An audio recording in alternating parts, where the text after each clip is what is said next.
તો હર હર મહાદેવ બધા મારા ભાઈઓને હવારમાં આવી ગયો તમારો ભાઈ ગઢડિયા ચોકડીએ. ગઢડિયા ચોકડીએ આવીને પહેલાં તો આપણે તરબૂચ જોઈએ ને સામે કોઈ ફ્રૂટવાળા હતા ને અહીંયા બાજુમાં હતા ચશ્માવાળા અને વેચમાં દેખાઈ ગયું આપણે હેલિકોપ્ટરની સાઈડ કાપીને આપણે ભાગ્યા સીધા યાળ બાજુ અને યાળ બાજુ ભાગ્યા સીધું પહેલાં એવું વેચમાં શોપિંગ મારા ભાઈબંધે બનાવ્યું હતું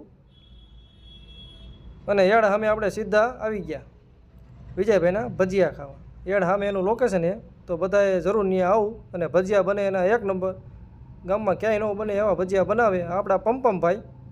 તો એ માવો આપણે હાટું બનાવતા હતા અને આપણે સીધા આવી ગયા આપણા જસદણના ગેટ સામે આવીને આપણે સીધા કર્યા ગાય માતાના દર્શન અને ગાય માતાના દર્શન કરીને સીધા જ આપણે કર્યા પાડી માતાના દર્શન.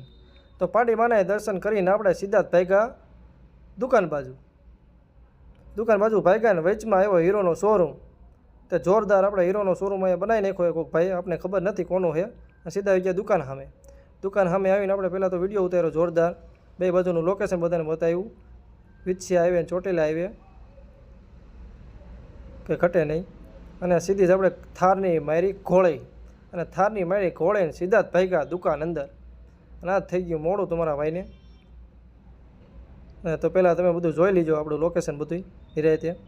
અને સીધા ભાઈ અંદર આવ્યા અને સીધો જ આપણો ભાણુભા આવી ગયો હતો દુકાને. ભાણુભા હતા મોજમાં અને ભાણુભા કહ્યા તો મામા તમારી દુકાને મજા આવી ગઈ. દુકાને આવીને સીધી તમારી ખુરશી ઉપર કબજો કર્યો. તો ભલે કર્યો, મોજ કરો.